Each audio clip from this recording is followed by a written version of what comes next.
Pessoal, o tema de hoje é por que que os orientes antigos, né, eram considerados mais resistentes do que de hoje. Vamos lá, vamos tentar entender um pouquinho o contexto histórico. Eu já falei várias vezes sobre isso, em várias oportunidades, porém, ainda existem várias pessoas que dizem que os relógios antigos são os melhores. Então, vamos lá. Então, quero conversar com vocês e a gente vai trocar umas ideias bem legais aí para ver se a gente consegue mostrar para vocês o que mudou, né, nesses 50 anos de Oriente no Brasil, né? 50 anos de Oriente no Brasil. Vamos ver como que mudou em tudo isso. Primeiramente, vamos lá. Deixa eu ver aqui que eu tinha que fazer mais alguma coisa. Eu tinha que mandar um abraço pro Antônio lá do Rio de Janeiro. Antônio, um grande abraço para você. Muito obrigado pela compra aí hoje, tá? Quero mandar também um grande abraço pro Danilo aqui, meu conterrâneo aqui do Paraná, aqui de Campo Mourão. Um grande abraço pro Danilo também. Tem que mandar um abraço também deixa eu ver quem que é o nome da outra pessoa, desculpa aí. O Antônio, o Vander, isso mesmo, Vander de BH, Vander lá de BH também, um grande abraço pro Vander, tá? O Daniel aqui do Mato Grosso do Sul também, um grande abraço pro Daniel, certo? Quem mais que tá por aqui? Vamos ver. Robson, Denis, quem mais aqui? Seriam essas pessoas? Sim, são essas as pessoas. Um grande abraço para vocês todos. Muito obrigado pela presença. Muito obrigado sempre por estar aqui prestigiando o nosso trabalho, tá? Então vamos lá. Existe um mito criado nos relógios antigos, né? Seja do Oriente, seja do Seiko. E hoje nós vamos falar um pouco mais sobre esse mito Oriente, né? Mito Oriente, que é o mito do Oriente 3 estrelas. E eu quero conversar um pouco mais sobre isso, porque temos que esclarecer alguns detalhes aí que é interessante você prestar atenção para poder ter um bom argumento na hora de você comprovar que o relógio realmente é superior, os relógios de hoje são superiores. Vamos lá. Em primeiro lugar, a gente tem que ver o contexto histórico de como tudo isso aconteceu. Como a gente vai ter o contexto histórico disso tudo, você vai começar a entender, então, por que é que até hoje as pessoas, né, mais antigas lá, que têm acima dos 50, 60 anos, dizem que os relógios da década de 70 são os melhores. Então, vamos lá. Primeiramente, a gente tem que entender o seguinte, as pessoas que têm 60, 70 anos, elas passaram pela etapa dos relógios a corda, né? Os relógios Mirvane, Lanco, que mais que tinha lá? Sem contar as grandes marcas suíças, né? Tinha Tecnos, tinha... Mas assim, era muito comum você encontrar Cima, Lanco, e por aí vai. São relógios extremamente simples, a corda com maquinário simples de ETA dentro dele, que era um calibre extremamente barato. Como vamos lá, assim, esse calibre ETA seria hoje como se fosse o calibre Miyota, né? O calibre Miyota você encontra em qualquer relógio hoje, dentro de qualquer relógio, e naquela época o calibre ETA você encontrava em qualquer relógio. Isso nós estamos falando da década de 60, pessoal, década de 60. Esse relógio era extremamente confiável, porém existia uma série de defeitos dentro desse relógio. Em primeiro lugar, esse calibrizeta não tinha calendário. Esses relógios não tinham calendário, né? Segundo detalhe também, por conta dele ser a corda, né? Por conta dele ser a corda, então existia um problema muito sério, porque de repente a pessoa estava lá, ele estava um dia meio ruim, acabava dando uma forçada um pouquinho a mais, acabava quebrando coroa, tige, corda, por conta do seguinte, ele apertava demais, acabava estourando tudo ali. Então era muito fácil você quebrar essas peças dentro do relógio, né? Outro detalhe também desses relógios, ele não tinha resistência à água. Então eles eram relógios extremamente simples, mas não podia se molhar o relógio. Então nós tínhamos vários problemas. Primeiro que ele era corda, segundo que era fácil de quebrar, terceiro que ele entrava água e quarto não tinha calendário. Tá? Então aí nós temos um relógio extremamente frágil sendo vendido para o grande público, né? Por um preço absurdo. Para a época de hoje seria um preço absurdo, porém, né? Era o que se tinha na década de 60. Então a Seiko entra com o conceito Seiko 5. Seiko 5, o que é o conceito Seiko 5? O conceito Seiko 5 era criar um relógio extremamente acessível para o grande público, né? Seja lá com as 5 questões que a Seiko trouxe, que era resistência à água, calendário duplo, relógio automático, relógio com o sistema de anti-choque e também com as molas de alta resistência para não quebrar com facilidade. Olha só que legal, são 5 itens aqui que era uma inovação para a década de 60, certo? Era uma grande inovação para a década de 60. E comparado esse Seiko 5 com os relógios que tinham na época, o Seiko 5 era super resistente, era confiável, era prova d'água. Então, o Seiko 5 englobava tudo que as pessoas queriam e solucionava quase todos os problemas dos relógios suíços. Né? E por um preço acessível, às vezes até mesmo pelo mesmo preço de um relógio suíço. Né?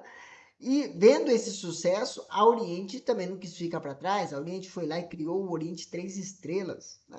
5, 6 anos depois, a Oriente lança o seu Oriente 3 estrelas com a mesma formatação, tá? Um relógio com calendário duplo, um relógio prova d'água, um relógio automático, né? Aí eles vão lá e conseguem a autorização para usar, então, a alavanca mágica, o sistema anti-choque da própria Seiko. Tá? Então, com isso, a Oriente ganha um contorno para ganhar o mercado mundial. Isso na década de 60. Nós estamos falando do final da década de 60. Então, quando você pega as pessoas aqui no Brasil comprando relógios suíços, né? Que eram extremamente frágeis, né? Extremamente frágeis em comparação a um Seiko, a um Oriente, né? Então, aquela visão, naquela visão que a pessoa tinha. Quando você é a mesma coisa, você só conhece um Fusquinha, só conhece um Fusquinha. De repente você ganha um Gol. Nossa senhora, é um upgrade sensacional. E é mais ou menos o que aconteceu. Né? Você pega lá um relógio que está extremamente com problemas e de repente você aparece com um relógio com a solução de todos os seus problemas. Um relógio que você poderia molhar ele, um relógio que você não precisa ficar dando corda. Então, para as pessoas que passaram por essa transição, né, esses relógios eram extremamente resistentes. E essa imagem de relógio resistente ficou na memória da grande maioria dessas pessoas. Então, aqui no Brasil, esse movimento começa na década de 70. Tá? Porque os relógios automáticos começam a chegar no final da década de 60, aqui os relógios automáticos da Seiko e Oriente começam a chegar no final da década de 60, porém tomam um grande contorno no começo da década de 70. Então esses relógios começam a chegar na década de 70, seja com o 469 440, seja com o 6119 da Seiko, eles ganham um contorno de relógios extremamente resistentes. Tá? Então, como é que fala? Era como se fosse, era o top dos top, apesar do 6119 e o 469 ser o melhor calibre que existia na época, né? Eu até comparo o 6119 contra o 6106. O 6106 é muito melhor que o 6119. Só que o 6119 era um relógio do povão, um relógio mais simples, um relógio que era acessível a todo mundo e isso acabava ajudando a fortalecer o nome da marca como um relógio barato, com qualidade e confiável. Então isso era interessante tanto para Seiko como para Oriente.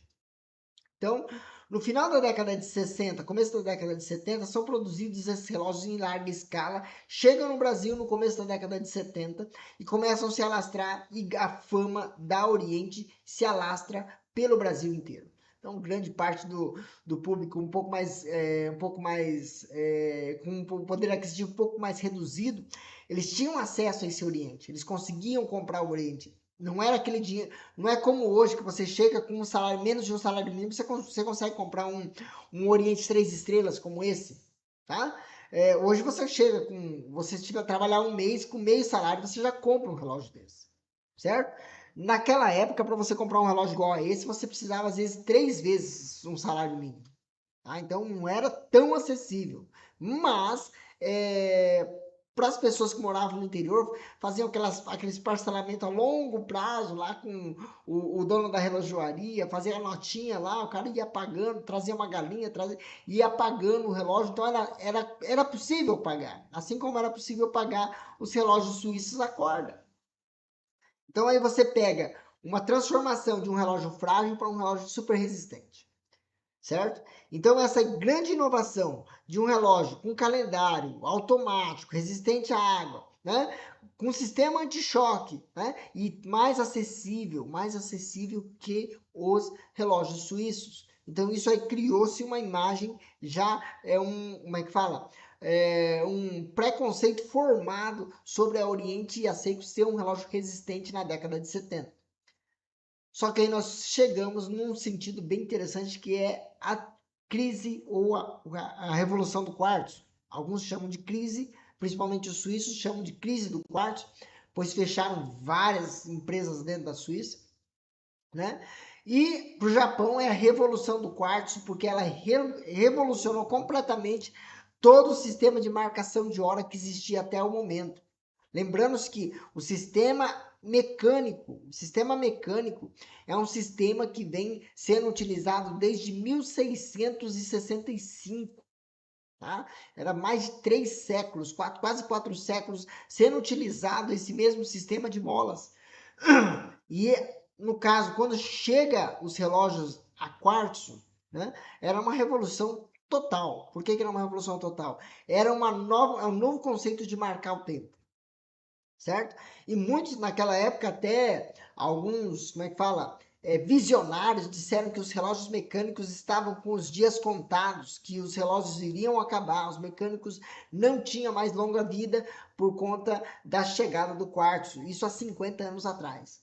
Hoje, 50 anos depois, nós vemos que existe ainda os relógios mecânicos continuam a todo vapor, as pessoas adoram os relógios mecânicos até hoje.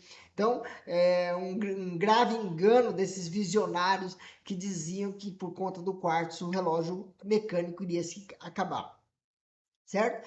E com a chegada dessa crise do quartzo, né, ou a revolução do quartzo, na Europa se atinge no final da década de 70, começo da década de 80 ali, nós temos ali então um grande fechamento de fábricas dentro da Suíça, né?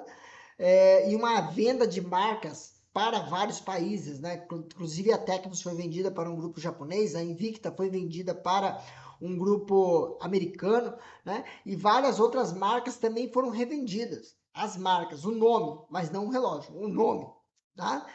Então, por exemplo, se você pega um relógio Invicta, ele não tem elo de ligação nenhum com os relógios suíços que eram produzidos. Só que a marca Invicta é forte. A marca Tecnos é muito forte ainda, mas não tem nenhum elo de ligação com a Suíça, tá? Então eles compraram somente os direitos da marca, tá? Só que daí chegamos na década de 90, final da década de 80, começo da década de 90, então nós começamos aqui, né? Começamos aqui então a crise ou a revolução do quartzo no Brasil, tá? Por que é que nós pegamos essa revolução nesse momento, né?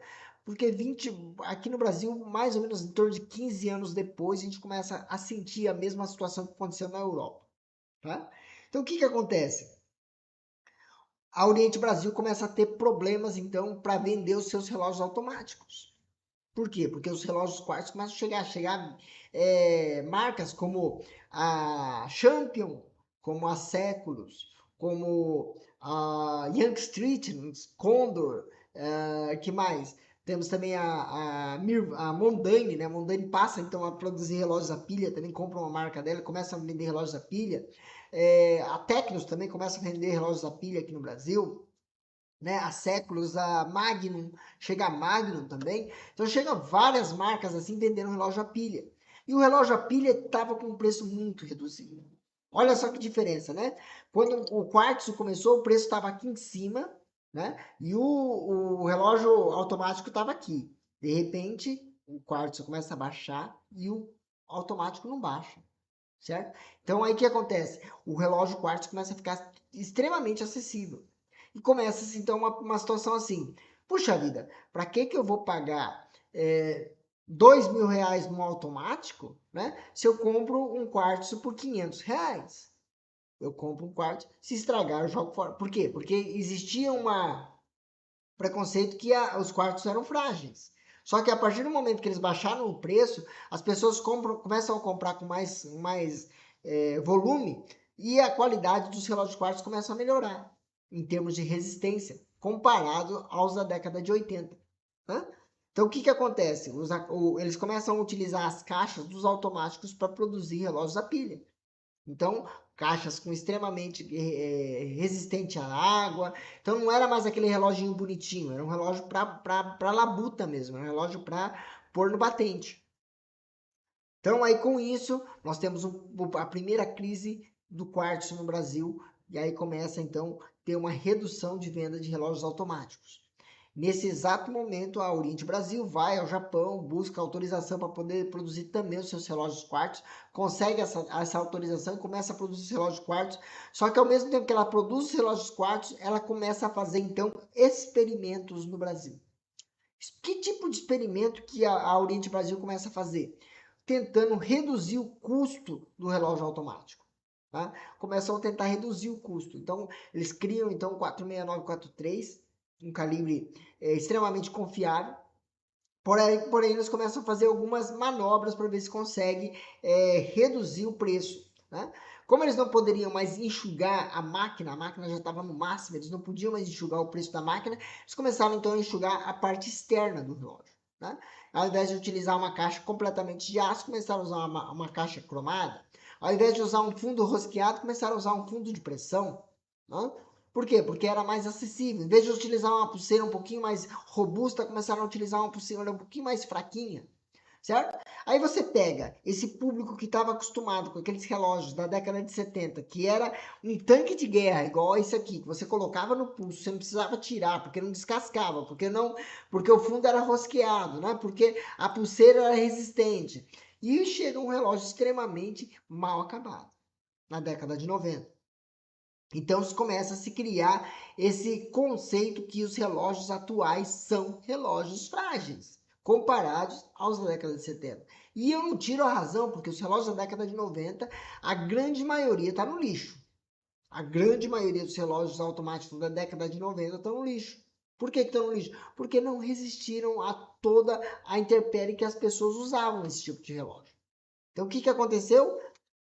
A fama de relógio frágil passou a ser dos automáticos e os relógios resistentes dos quartos. Olha só que inversão de valores que houve isso na década de 90. Né? Com isso, esse conceito de relógio frágil, que os relógios da década de 70 eram melhores, simplesmente evoluiu. Então as pessoas começaram a ter esse conceito. Não, os relógios antigos eram melhores. Até mesmo meu pai, mesmo, muitas vezes, a pessoa trazia um relógio da década de 70 e o cara queria comprar um relógio novo, meu pai falava, não compra esse relógio não, conserta o seu, certo? Inclusive tem clientes que chegam até hoje aqui para mim e falam assim, olha, eu falei com teu pai já há 20 anos atrás, aí teu pai falou para mim não desfazer desse relógio, que esse relógio é muito bom. Não, o relógio é muito bom, da década de 70 é muito bom, certo? Só que comparado aos relógios do final da década de 90. Né? Eles são muito melhores. Só que daí, depois, nós temos lá então 2002 a primeira compra das ações da Oriente pela Epson, e aí nós temos uma primeira injeção de ânimo dentro da Oriente, fazendo que a Oriente começasse a falar assim, puxa vida, nós não precisamos apelar para esse lado, podemos manter o nosso padrão mínimo de qualidade. Então, eles começaram a criar um padrão mínimo de qualidade no começo desse século agora. Então, cria-se um padrão mínimo de qualidade para manter relógios como esse à venda. Padrão mínimo de qualidade. O que é um padrão mínimo de qualidade? Uma pulseira de aço que seja aceitável, uma caixa de aço aceitável, né? Um fundo rosqueado. Né? Então isso aí acaba se tornando um certo controle de qualidade que a própria Oriente cria nesse começo de século. E juntamente com essa nova concepção, cria-se então agora uma nova identidade para o Oriente, uma identidade um pouquinho mais inovadora. Isso no começo do século agora. Tá? E com isso, começa então o Japão começa a criar novas linhas de relógio, como já disse várias vezes, a linha Mako, a linha Bambino, começa a surgir vários modelos diferenciados um pouquinho, e modelos que podiam fazer frente ao SKX da Seiko, por exemplo. Extremamente acessíveis, resistentes, bonitos. Então, só por aí a gente começa a ter, então, uma diferenciação de mercado, né? Em 2009, então, nós temos então a compra da maioria das ações pela Epson. Então, a Oriente acaba sendo vendida para a Epson em 2009, né? E com a chegada então da Epson no comando, então começa a se criar então agora um conceito globalizado e um conceito de qualidade seco dentro da própria Oriente.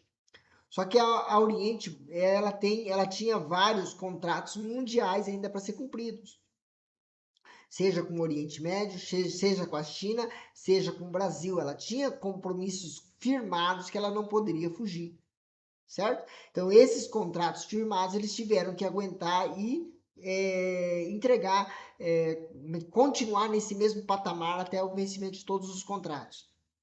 Em 2017, houve, então, a incorporação. O que é uma incorporação? A partir de agora, em 2017, a Oriente passa a ser, então,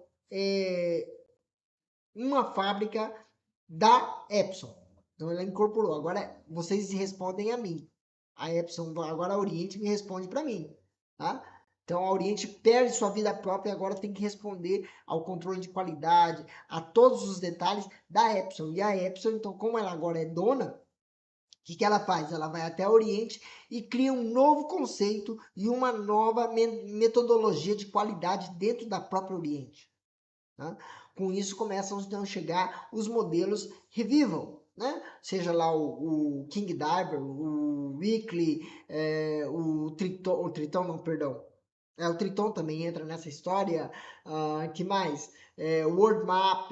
São modelos assim que começam a ganhar uma nova concepção, uma nova releitura para os dias de hoje. Para os dias de hoje. Tá? Agora, nós temos que estabelecer o seguinte.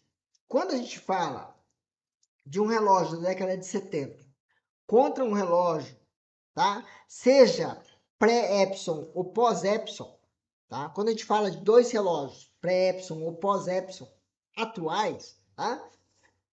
Eles seguem uma mesma resistência. Eles têm uma resistência para 30 metros, eles também têm uma resistência para 30 metros, tá?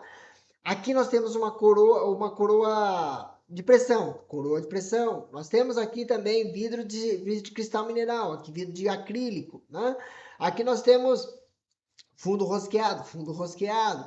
Então, existe uma série de conceitos aqui que estão sendo mantidos da década de 70, voltaram para aquele estilo da década de 70.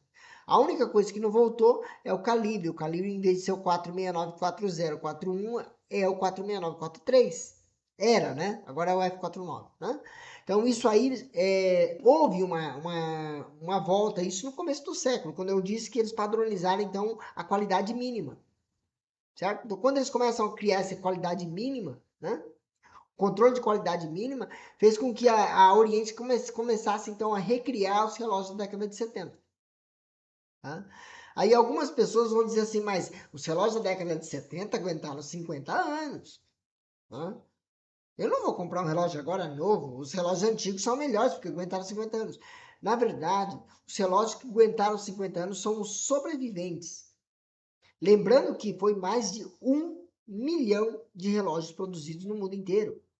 Né? Quantos relógios Oriente 3 estrelas ainda estão como é que fala? Em perfeitas condições até hoje. Esse, por exemplo, se você olhar assim, é um Oriente 3 estrelas, tá bonito? Tá bonito. Mas olha, ele entrou água, porque a gente vê que tem mancha no mostrador, tá manchado o mostrador. A gente pode ver também que quebrou-se o mostrador, então houve uma pancada muito forte, quebrou-se o mostrador, colocou-se 2 pinos embutidos aqui dentro do mostrador, tá? Nós temos uma pulseira que foi adaptada aqui, uma pulseira adaptada, né? A coroa não é mais a coroa original. O botão está emperrado. O botão aqui está emperrado. Ele não funciona, está travado. Então, esses são os relógios que vocês dizem que são resistentes. Tá? Então, existem alguns modelos que sobreviveram? Sim, existem modelos, assim como existem alguns Mustangs que sobreviveram, existem alguns Mavericks que sobreviveram, existem alguns Fuscas que sobreviveram durante todo esse período. né? Então, o relógio é a mesma coisa. Então, existem os sobreviventes. Então, existem vários relógios sobreviventes? Existem. Esse também é um outro sobrevivente. Também na mesma situação.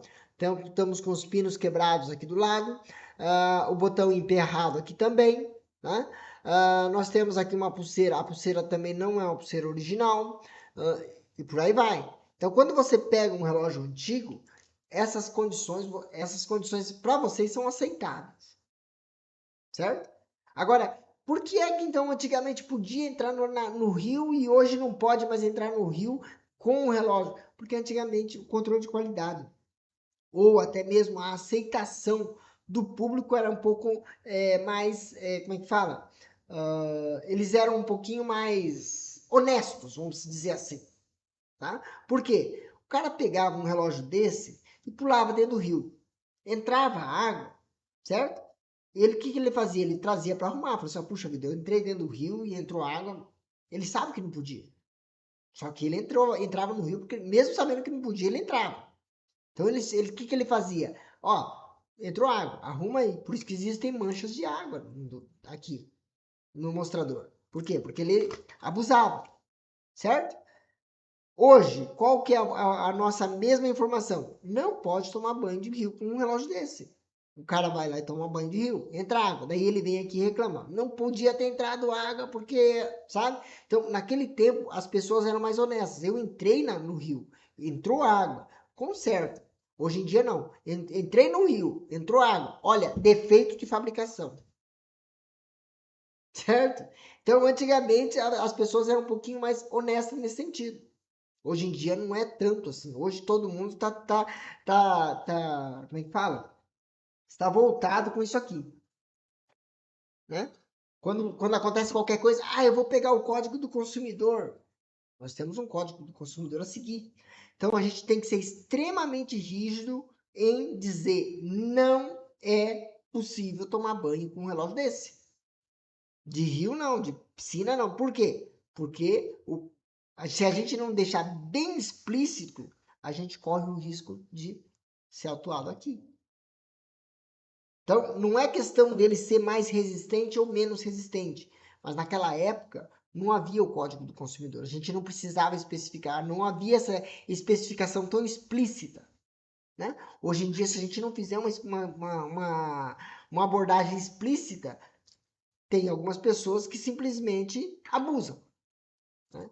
Cabe lembrar eu me lembro até hoje de um caso, por exemplo, que o rapaz, acho que ele errou a placa, né? Era para ter escrito 500, não sei se era cruzeiros ou reais, acho que era reais, né?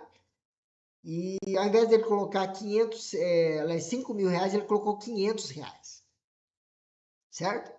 Todo mundo explicitamente viu que foi um erro de grafia. Só que chegou um cara lá e bateu o pé que eu vou ficar, só vou pagar só 500 porque o código de consumidor, sabe? E ele cria um escarcéu por conta de um erro, tá? Você tem que entender que acontece erro, eu sou do mundo acontece. Só que é por conta disso aqui a gente tem que ser muito explícito. Por conta disso que a gente diz, um relógio desse vai resistir a um banho de piscina, um banho de água? Não, não vai. Ele pode resistir? Pode, mas ele não vai resistir. A gente tem que dizer que não. Antigamente, não. Antigamente, meu pai dizia, não, relógio prova d'água, pode tomar banho. Meu pai falava isso, na década de 70. Ele é resistente, ele é prova d'água, pode tomar banho. Meu pai falava isso.